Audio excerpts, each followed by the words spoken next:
Baik, terima kasih pimpinan Komisi 2 DPR RI. Bismillahirrahmanirrahim. Assalamualaikum warahmatullahi wabarakatuh. Terima kasih permohonan audiensi kami sekitar Desember 2024 yang lalu sudah ditindaklanjuti. Terlepas mungkin sudah agak lama, tapi kami apresiasi karena kepada siapa kami ini mengeluh gitu. Kami bolak-balik ke Banten dan penderitaan rakyat Banten itu kami dengar, tapi kami kebingungan akan kemana kami salurkan.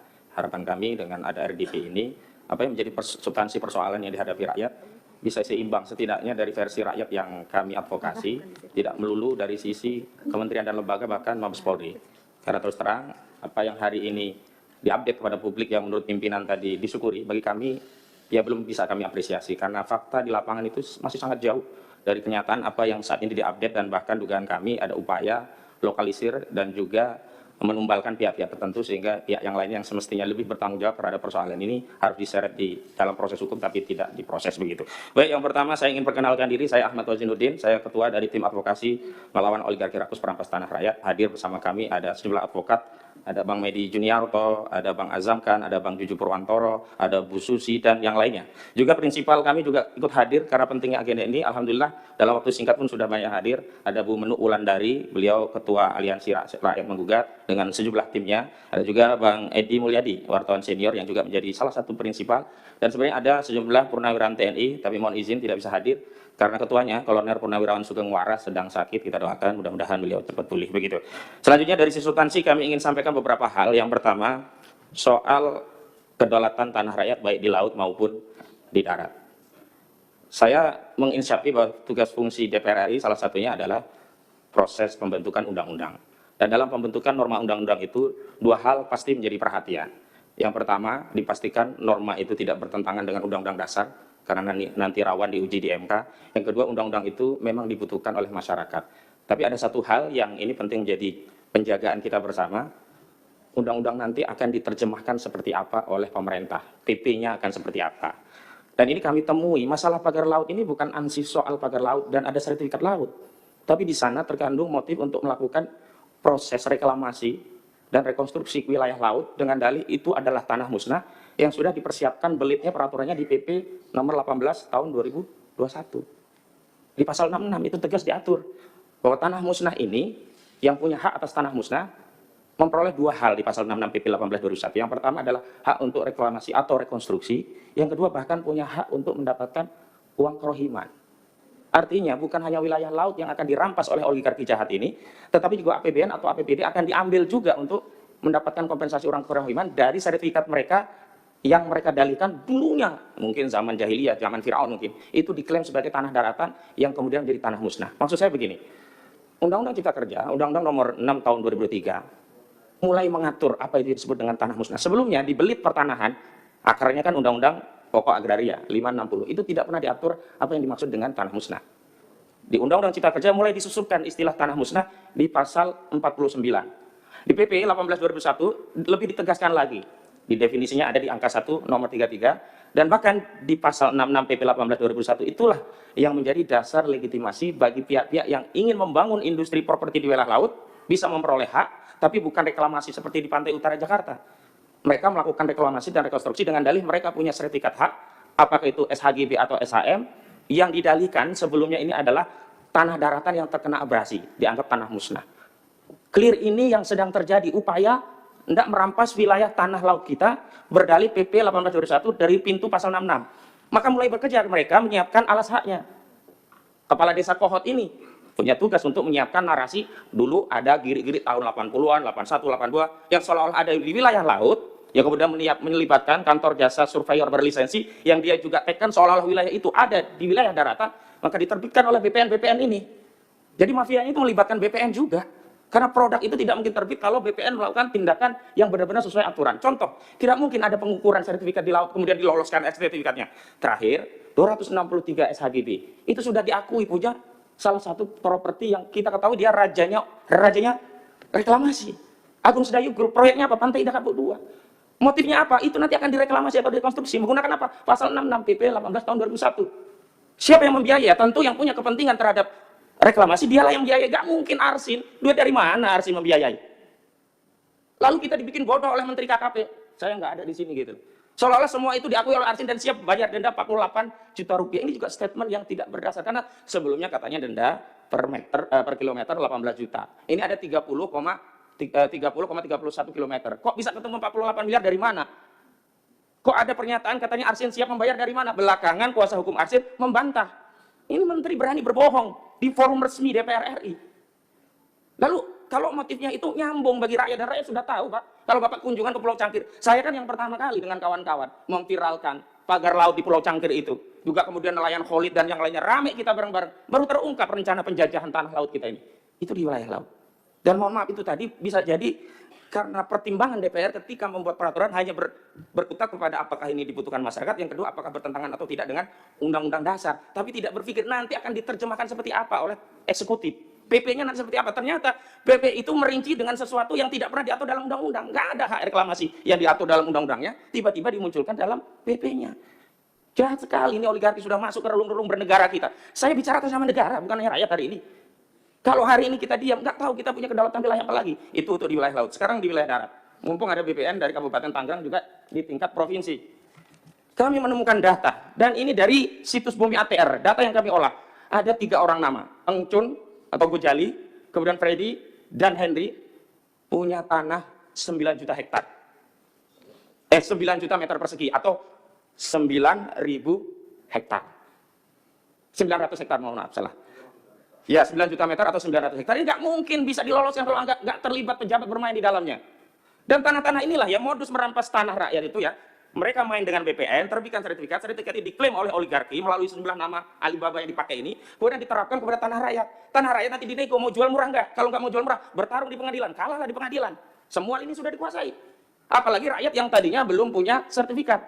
Yang belum punya sertifikat baru kiri, nggak bisa ditingkatkan. Kenapa? Karena sudah diblok oleh BPN. NIB-nya, nomor induk bidangnya sudah diblok oleh BPN. Ini kenyataan yang terjadi. Selanjutnya, saya mau katakan, kasus ini bukan baru kemarin, Pak. Sejak 2017, kami hadirkan saksinya, ada di belakang itu Ibu Tin Soehartini. Tanya dirampas habis, sekarang sudah jadi PIK 2. Kemudian ada Kamakana, ada juga Charlie Chandra. Mohon maaf, isunya ini bukan anti etnis tertentu, bahkan korbannya pun ada yang dari etnis Tionghoa. Ini tidak mungkin terjadi kalau tidak ada suatu kejahatan yang sifatnya terstruktur, sistematis, dan masif dilegitimasi oleh peraturan dan perundang-undangan. Selanjutnya saya mau bicara lagi tentang bentuk penekan apa sih modus operandinya di masyarakat. Bapak-bapak kan hari ini baru tahunya yang timbul sertifikat itu hanya di atas laut. Faktanya, Bapak cek di aplikasi Bumi ATR atau ATR BPN, di sungai-sungai sudah diterbitkan sertifikat oleh mereka. Jadi mau dikuasai semuanya, laut dikuasai, sungai dikuasai, darat dirampas. Kenapa kami konsisten menggunakan terminologi merampas tanah rakyat? Kenapa? Definisi merampas adalah mengambil tanah dari pemiliknya tanpa keridhaan. Baik karena harganya murah, tidak dibayar harga, apalagi dengan intimidasi dan sebagainya. Bapak coba ke Kronjo. Tanah di Kronjo itu ada yang dibayar berapa? Rp30.000 per meter. Ada yang Rp50.000. Itu pun belum dibayar semua. Ada seorang petani di Kronjo sedang menunggu panen sawahnya. Tiba-tiba datang tanah urukan menumbun tanah sawah tadi ini dekat dengan sungai yang sebelumnya sudah diuruk. Kalau sekarang sudah dinormalisasi, namanya Sungai Kalimalang. 20 meter lebarnya, 3 km diuruk. Karena rame inilah alhamdulillah dinormalisasi. Tapi di dekat situ juga ada sawah menjelang panen, tidak ditanya pemiliknya, langsung diuruk. Kebingungan ini. Akhirnya apa? Mereka tanya ke kepala desa. Di kepala desa dijembatani, akhirnya dinego biar menerima 50 juta. Artinya apa? Kepala desa terlibat semua. BPN terlibat, kepala desa terlibat, DPRD dan Pemda terlibat dalam apa? Proses pembentukan RT/RW-nya, rencana tata ruang dan wilayah. Walau belakangan rencana detail tata ruangnya belum ditindaklanjuti karena ketahuan semuanya. Apa dasar mereka? Rencana tata ruang di wilayah itu menyebabkan apa? BPN bisa menerbitkan sertifikat di wilayah laut, seolah-olah itu kawasan menjadi kawasan industri. Dan ini disebutkan juga oleh direktur dari Agung Sedayu Group, Nono Sampono.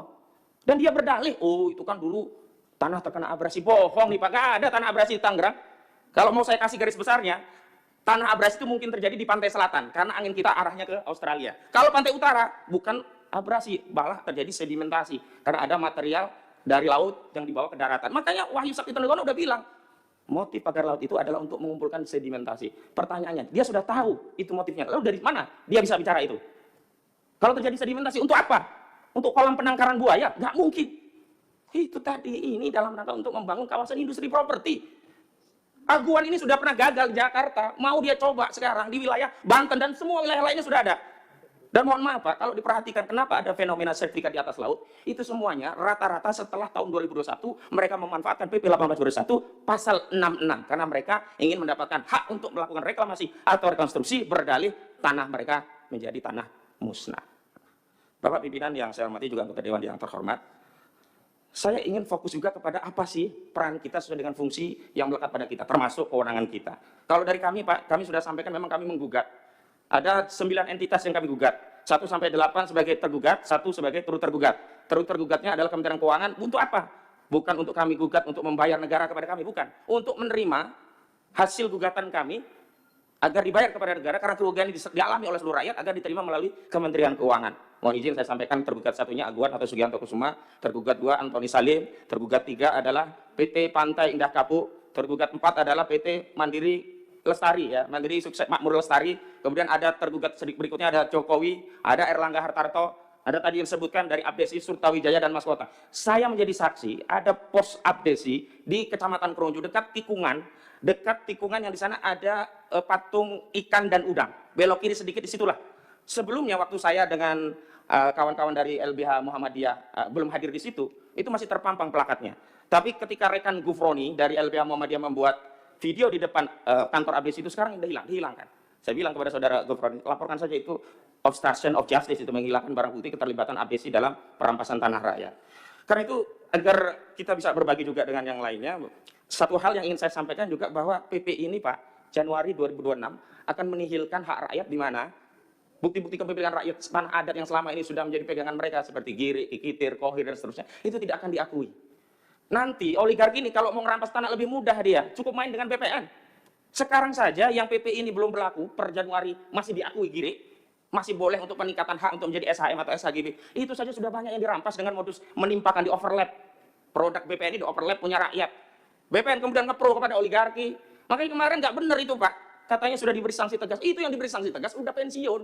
Salah satunya kepala BPN kabupaten itu. Dari mana orang pensiun diberi sanksi tegas dan diturunkan dari jabatannya? Jabatan apa? Kok kita semua sekarang dibodoh-bodohi begini, Pak? Kita mau bernegara seperti apa kita ini? Apakah kita akan membiarkan negara ini dikuasai oleh swasta? Apakah, nah tadi negara, kita itu entitas negara loh Pak. Kok kalah dengan swasta? Sebagai contoh, di Lemok, desa itu, ada apartemen tinggi. Kepala desanya nggak tahu siapa warga desanya. Ketika masuk mau data nggak boleh. Jadi di PIK itu seperti ada entitas terpisah dari Negara Kesatuan Republik Indonesia. Maka mohon maaf, jangan tersinggung kalau saya berulang kali mengatakan jangan-jangan ada Negara Kesatuan Republik Aguan. Maksudnya itu. Sampai hari ini pun Kapolri coba nanti dipanggil. Kenapa sampai hari ini tidak ada satu patah kata pun dari Kapolri bicara tentang PIK 2? Apakah kemudian negara ini sudah segitunya gitu loh? Dan mohon maaf, ini yang saya ingin sampaikan. 3 hari yang lalu saya kunjungan ke Kesultanan Banten bersama sejumlah purnawiran TNI. Ada Laksamana Slamet Subianto Purnawirawan, ada Pak Samsu Jalal Purnawirawan, juga ada Pak Sunarko Purnawirawan, Majen sama Laksamana. Kami menerima keluhan dari Banten. Apa coba sekarang narasi yang berkembang di wilayah Banten? Kami rakyat Banten dulu bergabung karena percaya NKRI ini akan mengelola tanah kami dan memberikan kesejahteraan kami. Sebagaimana amanat pasal 33 ayat 3 Undang-Undang Dasar 1945. Bumi, air, udara, serta kekayaan yang terkandung di dalamnya dikelola oleh negara dan digunakan untuk sebesar-besarnya kemakmuran rakyat. Tapi apalacur hari ini kami saksikan bahwa bumi, air, udara, apa yang terkandung di dalamnya dikelola oleh swasta, dikelola oligarki dan untuk kemakmuran oligarki. Lalu apa alasan kami untuk tetap bersatu dengan NKRI? Ini sekarang narasinya di Banten itu sedang berpikir apakah kita kembali ke Kesultanan Banten, sekedar informasi. Lalu yang penting juga untuk kami sampaikan adalah bahwa kasus ini sebenarnya kalau negara hadir, sejak pagar itu 1 meter saja sebenarnya sudah selesai. Memang ini ada masalah besar.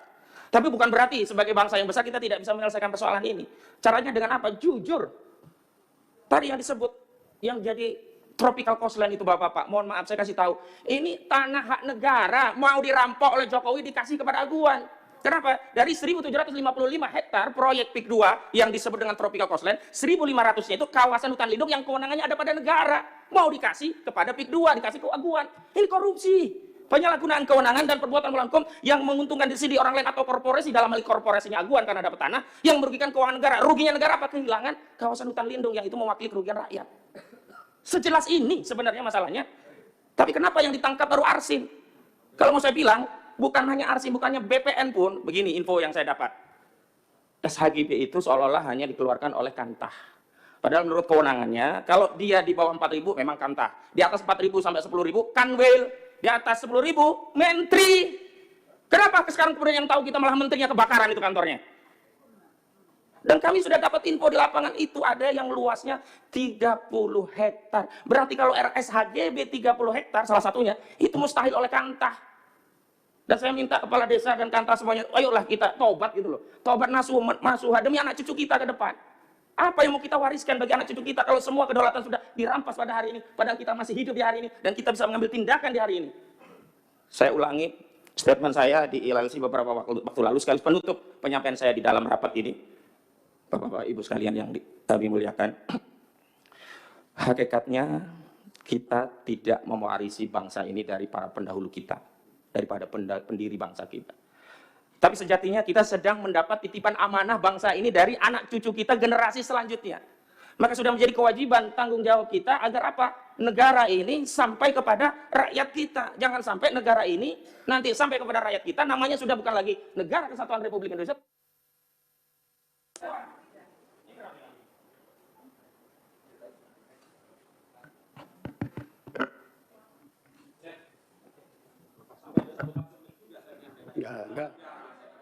Enggak. Saya klarifikasi itu enggak ada sabotase. Kalau sabotase berarti saya instruksi.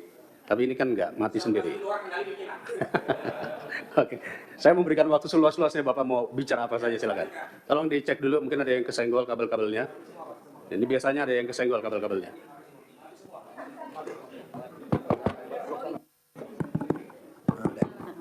Tes. Ya, intinya adalah bahwa karena itu kita jangan menyia-nyiakan amanah, karena legasi hidup yang paling tinggi itu adalah reputasi.